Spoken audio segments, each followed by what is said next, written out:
Metals and non metals. Last class में क्या क्या पढ़ा था हमने इसमें? Properties of metals and non metals. कौन सी properties? Physical properties. Physical properties even आपने 8th क्लास में भी पढ़ी हुई है। ठीक है, मेटल्स क्या होते हैं? मेटल स्ट्रॉन्ग होते हैं, मेलिएबल होते हैं, डक्टाइल होते हैं, लस्ट्रस होते हैं, सोनरस होते हैं, good conductor of heat and electricity होते हैं, और मेल्टिंग और बॉइलिंग पॉइंट क्या होता है इनका? हाई होता है। बट एक्सेप्शंस है आपके कुछ। ठीक है, कौन से ऐसे मेटल्स है जो स्ट्रॉन्ग नहीं होते? सोडियम, पोटेशियम और लिथियम। उनको हम इजीली नाइफ से भी कट कर सकते हैं और उनको एक स्पेशल नाम दिया गया है एल्कली मेटल्स। एल्कली मेटल्स क्या बताया था? जो मेटल्स वाटर सॉल्युबल बेस बनाते हैं उनको हम एल्कली मेटल्स बोलते हैं। बुक्स वगैरह बंद रखो, अभी ध्यान से सुनते जाओ और याद करते जाओ बेटा सारी चीजें। मेलिएबल, डक्टाइल, ये सब आपको मीनिंग क्लियर है? ठीक है। नॉन मेटल्स इनके अपोजिट जो इन ये प्रॉपर्टी शो नहीं करते हैं, लाइक मेलिएबल नहीं होते, डक्टाइल नहीं होते, लस्ट्रस नहीं होते, sonorous, bad conductors of heat and electricity, weak होते हैं, ब्रिटल होते हैं नेचर में, इजिली ब्रेकेबल होते हैं। ठीक है, low melting and boiling point होता है। बट दोनों में ही एक्सेप्शन है। ऐसा कौन सा मेटल है जो लिक्विड स्टेट में प्रेजेंट होता है? मरकरी। और ऐसा कौन सा नॉन मेटल है जो लिक्विड स्टेट में होता है? ब्रोमीन। ठीक है, एक ही एक मेटल और एक ही एक नॉन मेटल आपका ऐसा है जो लिक्विड स्टेट में होता है। बाकी मेटल जनरली आपके क्या होते हैं? सॉलिड स्टेट्स में। ठीक है, गैलियम और सीजियम ये है कि रूम टेम्परेचर से अगर हम थोड़ा ज्यादा टेम्परेचर करेंगे, क्लियर, तो वो लिक्विड स्टेट में आ जाएंगे, बट रूम टेम्परेचर पे वो सॉलिड ही होते हैं। ठीक है, उनका लो मेल्टिंग पॉइंट होता है। पोटेशियम, सोडियम के बारे में बता दिया, क्लियर है कि उनको हम इजीली नाइफ से कट कर सकते हैं, उनका भी मेल्टिंग और बॉइलिंग पॉइंट क्या होगा? लो होगा। क्लियर। बाकी कौन सा गुड कंडक्टर है हीट का या इलेक्ट्रिसिटी का? सिल्वर। सिल्वर गुड कंडक्टर आपका इलेक्ट्रिसिटी का, बट सिल्वर की वायर्स क्यों नहीं यूज करते? वो तो पता ही है सबको, क्या हो जाएगा? कॉस्टली बहुत हो जाएगा। ठीक है, कौन से मेटल्स ऑर्नामेंट्स के लिए यूज होते हैं? गोल्ड और सिल्वर। क्यों? बिकॉज लस्ट्रस हैं और they are least reactive metals. Least reactive metals का मतलब बहुत कम रिएक्ट करते हैं, तो वो जितनी देर भी एयर ऑक्सीजन में रहेंगे, रिएक्ट नहीं करेंगे जनरली, तो वो लॉन्ग टाइम के लिए हम उन्हें यूज कर सकते हैं। क्लियर। और एक्सेप्शंस बेटा, कार्बन। कार्बन की एक फॉर्म है क्या? ग्रेफाइट, जो क्या करती है? इलेक्ट्रिसिटी कंडक्ट करती है। वैसे आपने क्या पढ़ा? नॉन मेटल्स बैड कंडक्टर्स होते हैं इलेक्ट्रिसिटी के, बट ग्रेफाइट आपकी एक फॉर्म है कार्बन की जो गुड कंडक्टर होती है इलेक्ट्रिसिटी की। क्लियर, यानी इलेक्ट्रिसिटी कंडक्ट कर सकती है। लस्टर, कौन सा ऐसा नॉन मेटल है जो लस्टर है? Iodine. Clear. Hardness and softness, alkali metals की हमने बात कर ली कि एल्कली मेटल्स आपके क्या है? सॉफ्ट है नेचर में, बट जनरली जो मेटल्स होते हैं वो हार्ड होते हैं। क्लियर। और इसके अपोजिट ऐसे कौन से नॉन मेटल है जो हार्ड होते हैं? डायमंड। किसकी फॉर्म है? कार्बन की। क्या बताया था इसको मैंने? एलोट्रॉप। एलोट्रॉप का मतलब क्या था? The various physical forms in which an element can exist. Various physical form जिसमें आपका कोई भी एलिमेंट एग्जिस्ट कर सकता है, उसको हम एलोट्रॉप बोलते हैं। क्लियर। तो कार्बन की 2 एलोट्रॉप्स हैं मेनली, ग्रेफाइट और डायमंड, और दोनों का एक्सेप्शन आपको पता चल गया। क्लियर। फिजिकल स्टेट आपका मरकरी ही एक ऐसा मेटल है जो लिक्विड स्टेट में होता है। कौन सा? Mercury. Melting and boiling point बेटा जनरली मेटल्स के क्या होते हैं? हाई होते हैं। कौन से मेटल्स के लो हैं? सोडियम, पोटेशियम, लिथियम, इवन, और फिर फर्दर मैंने क्या होता है? सीजियम और गैलियम, जो रूम टेम्परेचर से जरा सा हीट अप करोगे तो वो भी लिक्विड स्टेट में कन्वर्ट हो जाएंगे, यानी उनका मेल्टिंग और बॉइलिंग पॉइंट क्या है? लो है। डेंसिटी मेटल्स क्या क्या होती हैं? Metals are generally higher densities. Clear. Density मतलब हैवी, बेसिकली मेटल्स जनरली आपके हैवियर होते हैं, बट कुछ मेटल्स, कौन से? Exception, alkali metals. Again alkali metals जो होते हैं वो लाइटर होते हैं ज्यादा, उनकी डेंसिटी लो होती है। क्लियर। सो अब यहां पे जैसे एक्सेप्शंस हम देख रहे हैं, तो हम सिर्फ फिजिकल प्रॉपर्टीज के बेसिस पर ये डिसाइड नहीं कर सकते कि कौन सा एलिमेंट मेटल है या नॉन मेटल है। अब जैसे हमने डायमंड ले लिया, डायमंड हार्ड है, तो हम क्या उसे मेटल कहते हैं हार्ड के बेसिस पे? नहीं, क्योंकि वो है तो एक्सेप्शन एक चीज। बट अगर हमें एक्सेप्शन नहीं पता तो हम सिर्फ फिजिकल प्रॉपर्टीज के बेसिस पर डिसाइड नहीं कर सकते कि कोई भी एलिमेंट मेटल है या नॉन मेटल है। तो इसलिए हम फर्दर अब आगे क्या पढ़ रहे हैं? Chemical properties of elements. ठीक है, बेसिकली हम कैसे डिसाइड कर सके कि कौन सा एलिमेंट हमारा मेटल है और कौन सा एलिमेंट नॉन मेटल है। और एक तीसरी फॉर्म भी मैंने आपको बताई थी, क्या थी? मेटालॉइड्स, जो क्या करते हैं? मेटल्स और नॉन मेटल्स दोनों की ही प्रॉपर्टीज शो करते हैं। ठीक है, मेटलॉइड्स आपके जो दोनों की प्रॉपर्टीज शो करते हैं, किसकी? मेटल्स की और as well as non metals की। एग्जांपल्स पता है मेटलॉइड्स के? Boron, silicon, germanium. क्लियर? ये कुछ एग्जांपल्स हैं आपके मेटलॉइड्स के। ठीक है, और जो आपकी नोबल गैसेस थी, नोबल गैसेस कौन सी थी? जिसके आउटर मोस्ट में 8 इलेक्ट्रॉन्स होते हैं, वो भी आपकी नॉन मेटल्स ही होती हैं। ठीक है, गैसेस जितनी भी हैं वो आपकी नॉन मेटल्स ही हैं जनरली। क्लियर? मेटल सॉलिड होते हैं या लिक्विड में सिर्फ एक आपका मरकरी है। ठीक है, नॉन मेटल्स तीनों स्टेट में एग्जिस्ट करते हैं, सॉलिड, लिक्विड और गैस में। नाउ केमिकल प्रॉपर्टीज में आपने क्या क्या पढ़ा था? केमिकल प्रॉपर्टीज ऑफ मेटल में हमने 2 पॉइंट्स पढ़ लिए थे। कौन कौन से? Metal react with oxygen. तो मेटल जब ऑक्सीजन के साथ रिएक्ट करता है तो क्या फॉर्म करता है? Metal oxide. और इसका नेचर आपको मैंने बताया था लास्ट टाइम, क्या होता है? Basic in nature. या तो ये बेसिक होगा या ये दोनों ही शो करेगा, तो उसको हम एम्फोटेरिक ऑक्साइड्स बोलते हैं। क्लियर? ऐसे मेटल ऑक्साइड्स जो दोनों बिहेवियर शो कर रहे हैं, basic as well as acidic, उन मेटल ऑक्साइड्स को हम क्या बोलेंगे? Amphoteric oxide. सारे मेटल ऑक्साइड्स नहीं, कुछ ही मेटल ऑक्साइड्स, और उनमें से 2 मेनली आपके हैं, that is aluminium oxide and zinc oxide. Clear? ये 2 ऐसे ऑक्साइड्स हैं आपके, मेटल ऑक्साइड्स, जो एम्फोटेरिक होते हैं नेचर में, यानी दोनों बिहेवियर शो करते हैं, basic as well as acidic. अब बिहेवियर शो कैसे करते हैं? अब इस बेसिक, जैसे हम बोल रहे हैं most metal oxides are basic in nature, तो इसका मतलब क्या है कि जब हम इसको एसिड में रिएक्ट करवाएंगे मेटल ऑक्साइड को, तो ये उसको न्यूट्रलाइज कर देगा। क्लियर? दैट्स व्हाई हम इसको बेसिक इन नेचर बोल रहे हैं। ठीक है, बेसिक इन नेचर बोल रहे हैं, बेस नहीं बोल रहे हैं। क्लियर हुआ? यानी ये एज अ बेस ट्रीट किया जा सकता है वहां पे रिएक्शंस में। क्लियर? ऐसी एम्फोटेरिक ऑक्साइड्स क्या हो गए आपके कि अब इसको अगर आप बेस के साथ रिएक्ट कराओगे तो ये एक एसिड की तरह ट्रीट करेगा, और अगर इसको एसिड में रिएक्ट करवाओगे तो ये एज अ बेस की तरह ट्रीट करेगा। क्लियर? यानी ये अपना नेचर अकॉर्डिंग टू जिससे आप रिएक्ट करवा रहे हो उसके अकॉर्डिंग चेंज कर सकता है, एसिड या बेस। दैट्स व्हाई इनको एक स्पेशल नाम क्या दिया गया? Amphoteric oxides. क्लियर? यानी ये बेस को भी न्यूट्रलाइज कर सकता है और एसिड को भी न्यूट्रलाइज कर सकता है। सेकेंड रिएक्शन क्या पढ़ी थी आपने? Metal react with water. ठीक है, और इसमें मैंने आपको बताया था क्या क्या स्पेशल पॉइंट्स, कि 2 टाइप का फॉर्मेशन हो सकता है, या तो metal hydroxide plus hydrogen form करेगा। क्लियर? या फिर क्या होगा? Metal oxide plus hydrogen form होगा। क्लियर? तो दोनों के लिए कंडीशन क्या बताई थी? अगर वाटर आपका लिक्विड स्टेट में रिएक्ट कर रहा है तो आपका मेटल हाइड्रोक्साइड बनेगा। अगर वाटर आपका गैसियस स्टेट में यानी कि वेपर स्टेट में रिएक्ट कर रहा है तो आपका मेटल ऑक्साइड बनेगा। बट गैसियस में जाने की हमें जरूरत ही क्यों पड़ी?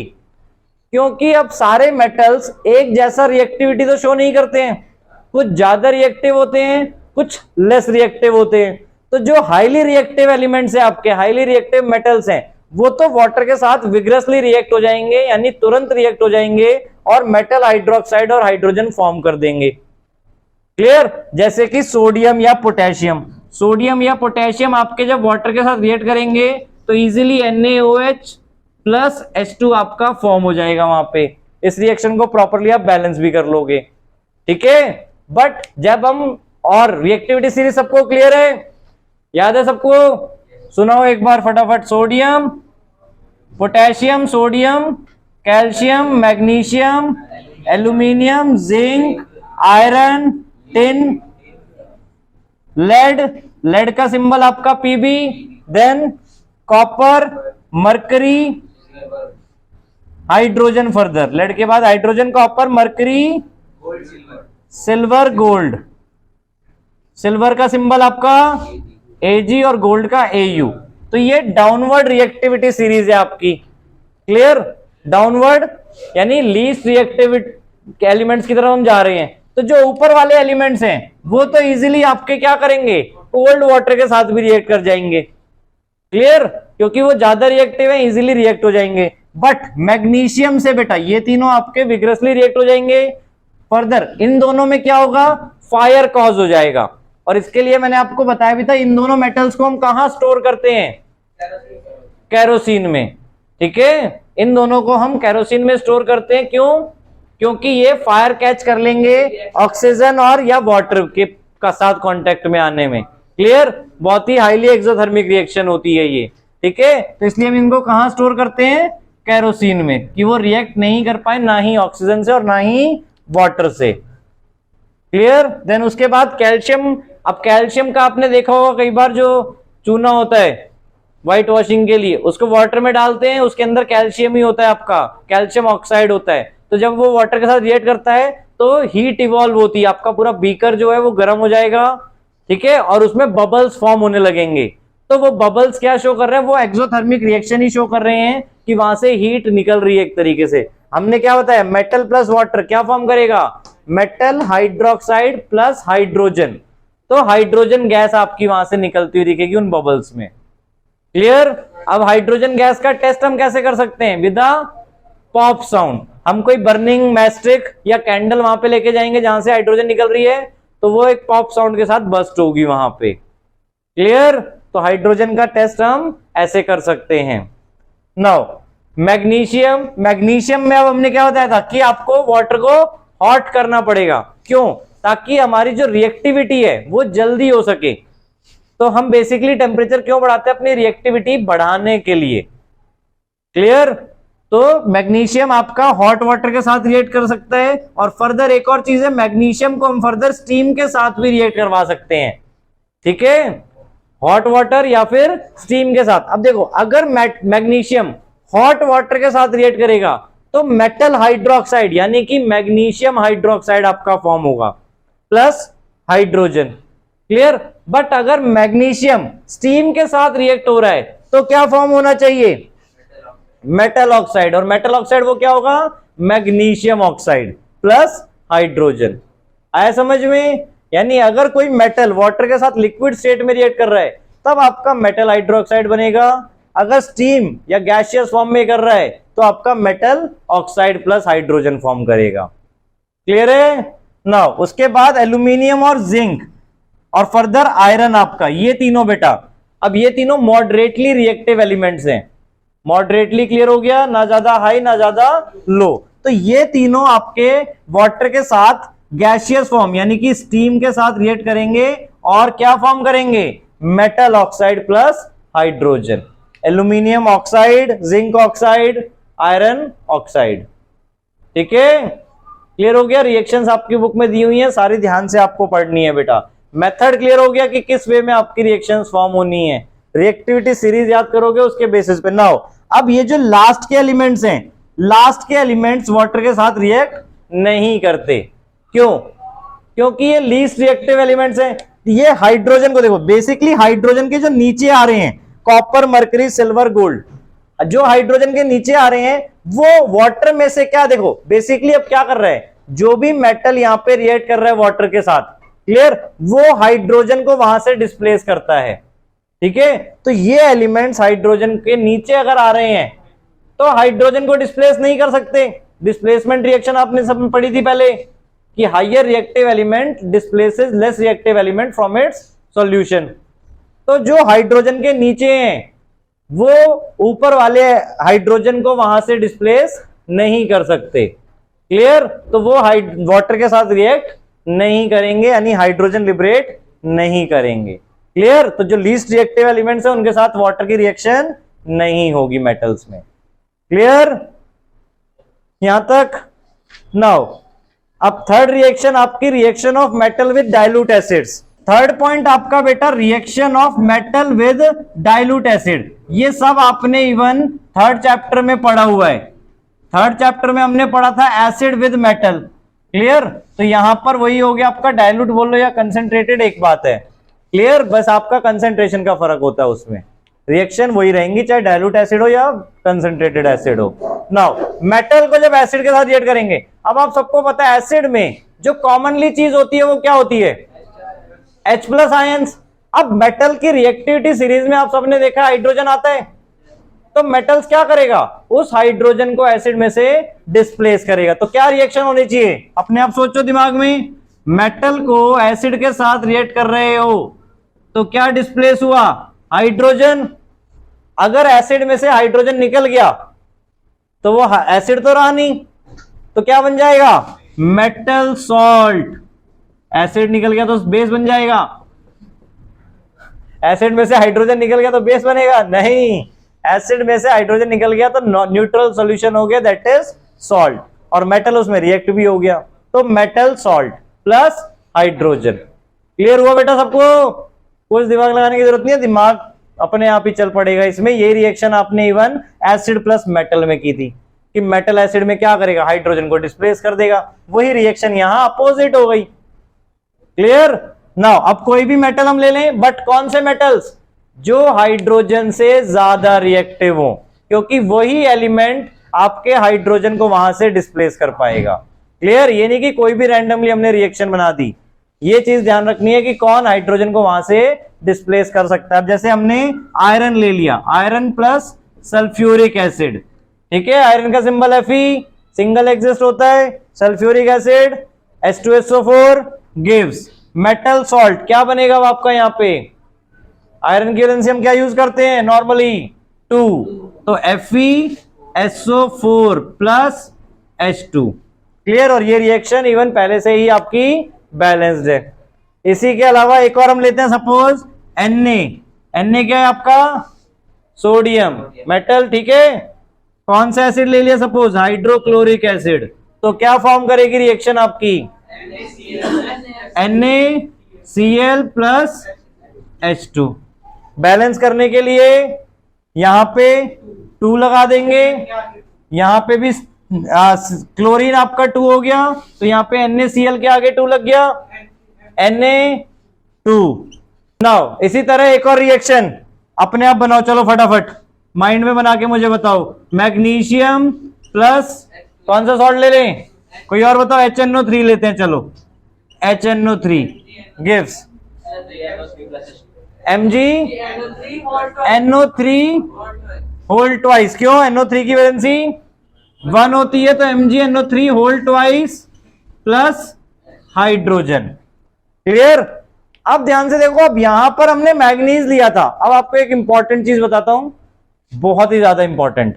अगर इसकी जगह यहां पे सोडियम होता, अब ध्यान से पहले ये रिएक्शन देखो, अगर सोडियम प्लस HNO3 हम रिएक्ट कराते तो यहां पे फॉर्म होता आपका NaNO3, वैसे ही आपका जैसे मेटल सॉल्ट फॉर्म हुआ, प्लस हाइड्रोजन की जगह यहां पे H2O आ जाता।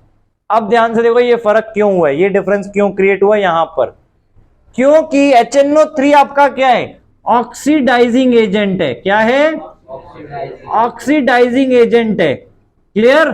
तो वो हाइड्रोजन जो फॉर्म हो रहा था उसको ऑक्सीडाइज कर देगा और H2O बना देगा। बट इससे ऊपर एक रिएक्शन देखो जो हमने की HNO3 के साथ Mg की, उसमें ऐसा नहीं हुआ, क्लियर, क्योंकि वहां पे वो HNO3 मैग्नीज जो है, मैग्नीशियम, उसको ऑक्सीडाइज नहीं होने देगा। तो ये स्पेशल रिएक्शन है आपकी मैग्नीशियम प्लस HNO3 और एक ऐसी मैग्नीज प्लस HNO3, क्लियर। इनमें आपका नॉर्मल हाइड्रोजन फॉर्म होगा, क्लियर। बट अगर कोई और मेटल हम HNO3 के साथ रिएक्ट करवा रहे हैं तो आपका क्या फॉर्म होगा, वाटर इंस्टेड ऑफ हाइड्रोजन। समझ आया। नॉर्मल रिएक्शन आपकी क्या है, मेटल प्लस एसिड क्या फॉर्म करेगा, मेटल सॉल्ट प्लस हाइड्रोजन, ठीक है। सारे जितने भी एसिड है सबके साथ। HNO3 एक्सेप्शन है, बिकॉज क्यों? क्योंकि HNO3 एक स्ट्रॉन्ग ऑक्सीडाइजिंग एजेंट है। तो अगर HNO3 के साथ कोई मेटल रिएक्ट करेगा तो वो हाइड्रोजन की जगह वाटर फॉर्म करेगा। बट उसमें भी अगर मैग्नीज या मैग्नीशियम आ गया तो वो उस टाइम पर हाइड्रोजन ही फॉर्म करेगा, उस टाइम पर वो ऑक्सीडाइज नहीं करवा पाएगा। क्लियर? इसका रीजन ज्यादा कुछ नहीं है, बस इतना ही आपको ध्यान रखना है अच्छी तरह। क्लियर हुआ पूरा चीज कि कोई भी मेटल एसिड के साथ रिएक्ट करेगा तो क्या फॉर्म करेगा? Metal salt plus hydrogen. खाना नहीं खा के आए क्या? आज नहीं था फास्ट? आयुष तुझे बोल रहा हूं बेटा, आवाज क्यों नहीं आ रही तेरी? हाँ, मेटल सॉल्ट प्लस हाइड्रोजन। अगर एसिड की जगह कौन सा एसिड हो गया? HNO3, तो क्या होगा? Metal salt plus water form होगा। ठीक है, बट वापस हाइड्रोजन हो जाएगा कब? जब मेटल की जगह कौन से मेटल्स हो? मैग्नीशियम या मैग्नीज। मैग्नीशियम या मैंगनीज। अगर ये मेटल्स होंगे HNO3 के साथ तो हाइड्रोजन ही फॉर्म होगा। क्लियर हो गए सारी रिएक्शंस? ये याद रहेंगे। अब कॉपर बताओ, कॉपर एसिड के साथ रिएक्ट करेगा या नहीं करेगा? नहीं करेगा। क्यों? क्या खास बात है कॉपर में? अलग ही है वो। हाँ, इंडिविजुअल रहना चाहता है कॉपर, सिंगल है। कॉपर प्लस एसिड क्या फॉर्म होगा? No reaction. क्यों? इसका रीजन मैं तुम्हें पहले बता चुका हूं, अंश बता रहा है, सुनो ध्यान से। हाँ भाई, कॉपर क्लास में था? क्लास में नहीं था? पूरी रिएक्टिविटी सीरीज तुम्हारे सामने करवाई है। हाँ, रिएक्टिविटी सीरीज में हाइड्रोजन के नीचे कॉपर आता है, तो कॉपर हाइड्रोजन को डिस्प्लेस नहीं कर सकता, इसलिए कॉपर हाइड्रोजन को यहां से रिमूव नहीं कर पाएगा और रिएक्शन पॉसिबल नहीं होगी। आया समझ में? ठीक है, तो रिएक्टिविटी सीरीज आपकी मोस्ट इंपॉर्टेंट है। क्लियर? मैग्नीशियम मैग्नीज के भी आपको बताए हुए हैं। क्लियर हो गए ये? एसिड और बेस वाले मेटल्स एल्यूमिनियम ऑक्साइड और जिंक ऑक्साइड।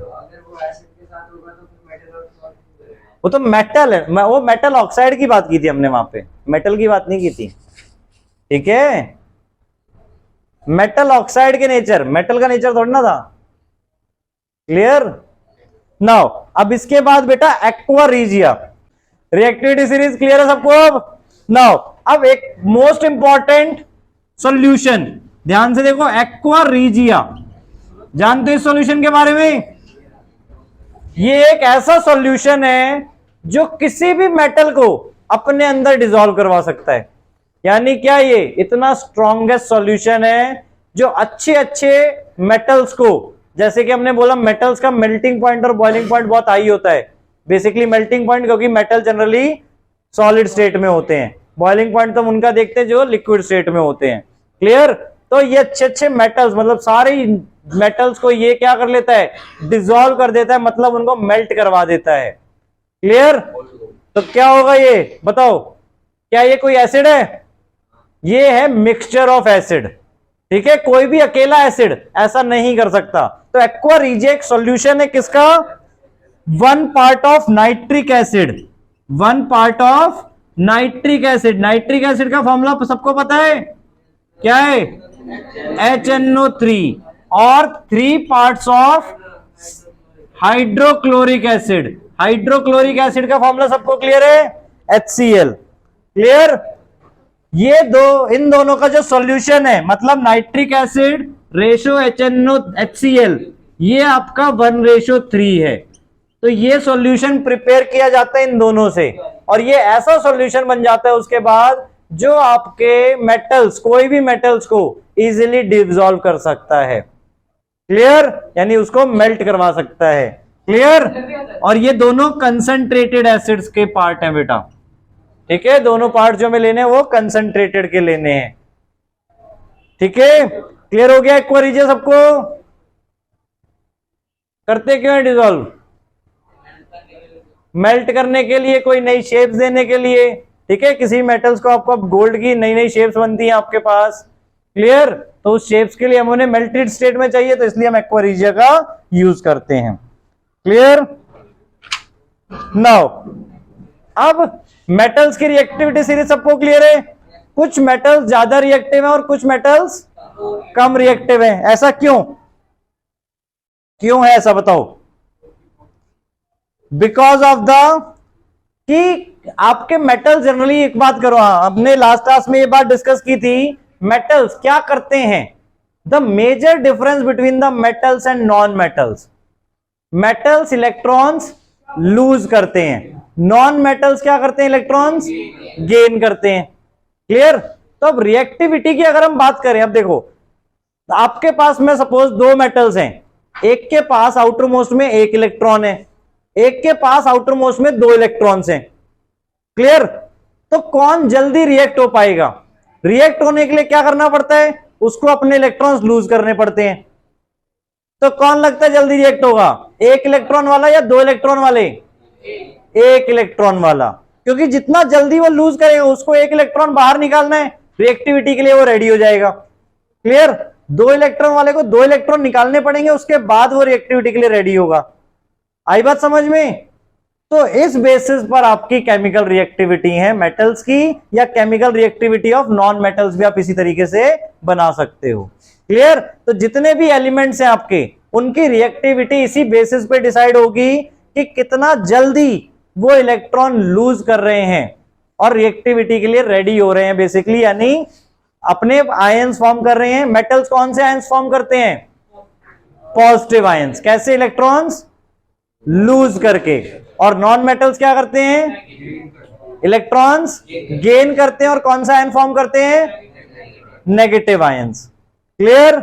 तो जो जितना देर में इलेक्ट्रॉन लूज करेगा उतने क्या होगा, रिएक्टिविटी कम हो जाएगी, जितना जल्दी इलेक्ट्रॉन लूज करेगा उतनी रिएक्टिविटी ज्यादा होगी, क्लियर, याद रहेगा बेटा ये चीज।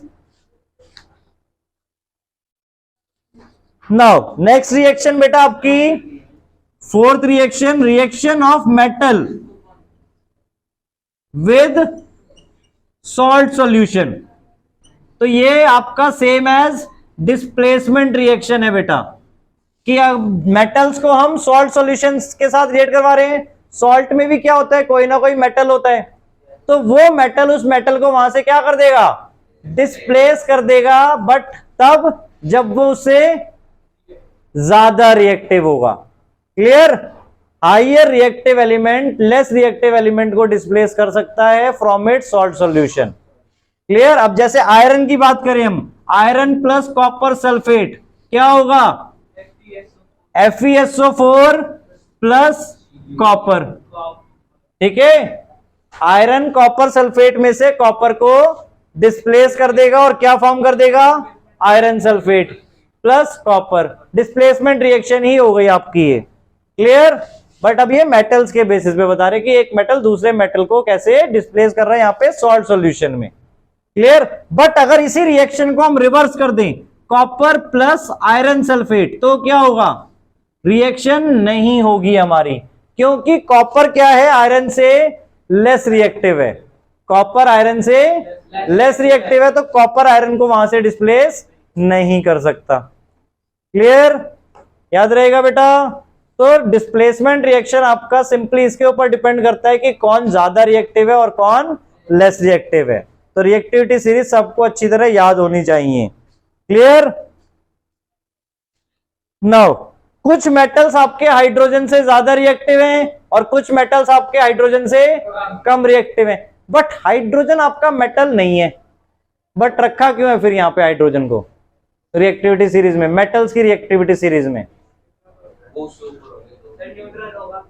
बिकॉज हाइड्रोजन क्या कर सकता है, मेटल्स की तरह पॉजिटिव आयंस फॉर्म कर सकता है। हाइड्रोजन क्या कर सकता है, मेटल्स की तरह पॉजिटिव आयंस फॉर्म कर सकता है, इसलिए वहां पे हाइड्रोजन को हम कंसीडर करते हैं रिएक्टिविटी सीरीज ऑफ मेटल्स में। और जो मेटल्स हाइड्रोजन से ऊपर हैं वो हाइड्रोजन को डिस्प्लेस कर सकते हैं, जैसे हमने अभी reaction of metal with acids में देखा, क्लियर। और जो मेटल्स आपके हाइड्रोजन से नीचे हैं वो हाइड्रोजन को डिस्प्लेस नहीं कर सकते, तो वहां पे वो मेटल्स एसिड के साथ रिएक्ट नहीं करेंगे। क्लियर हो गया बेटा हाइड्रोजन क्यों है फर्दर। नाउ फिफ्थ रिएक्शन आपकी बेटा reaction of metal with chlorine. Clear, ये जनरली वैसे एनसीईआरटी में नहीं है आपकी, बट अलग एक्स्ट्रा बुक्स में आपको मिल जाएगी, रेफरेंस बुक्स में। मेटल विद क्लोरीन, तो सिंपली क्लोरीन क्या है, नॉन मेटल है, तो मेटल क्लोराइड बना देगा।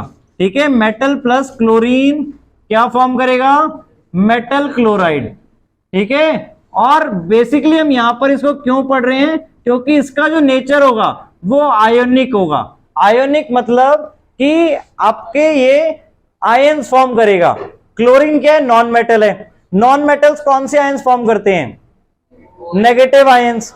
मेटल्स क्या करते हैं, पॉजिटिव आयंस। तो जब ये दोनों रिएक्ट होंगे तो पॉजिटिव नेगेटिव आपस में रिएक्ट होकर आपका आयोनिक बॉन्ड फॉर्म करते हैं। कौन सा bond, ionic bond. Ionic bond हम उस बॉन्ड को कहते हैं जिसमें आपके आयंस इन्वॉल्व होते हैं, पॉजिटिव एंड नेगेटिव। ठीक है, एक दूसरे टाइप का बॉन्ड होता है कोवेलेंट बॉन्ड। कोवेलेंट बॉन्ड में इलेक्ट्रॉन शेयर किए जाते हैं, वो फर्दर 4 चैप्टर में पढ़ोगे आप। ठीक है, अभी आयनिक बॉन्ड कैसे, अब देखो ध्यान से। कोई भी मेटल है, जैसे सोडियम ले लेते हैं, सोडियम के पास आप सबको पता है आउटर मोस्ट में कितने इलेक्ट्रॉन्स होते हैं, सोडियम का एटॉमिक नंबर क्या है 11, इलेक्ट्रॉनिक कन्फिग्रेशन 281, आउटर मोस्ट में कितने इलेक्ट्रॉन होते हैं 1। क्लोरीन का एटॉमिक नंबर 17, आउटर मोस्ट में कितने इलेक्ट्रॉन होंगे 7। तो इसको 7 इलेक्ट्रॉन्स इसके पास हैं, इसको अगर कंप्लीट करना है अपने आप को तो 1 इलेक्ट्रॉन और चाहिए। तो सोडियम क्या करता है, अपना 1 इलेक्ट्रॉन इसको देता है। क्लियर, तो सोडियम के ऊपर चार्ज पॉजिटिव आ जाता है और क्लोरीन के ऊपर चार्ज नेगेटिव आ जाता है, और ये दोनों आपस में कंबाइंड होके NaCl बनाते हैं। तो जो इनके बीच में बॉन्ड बनता है उसको हम आयोनिक बॉन्ड बोलते हैं। क्लियर हुआ।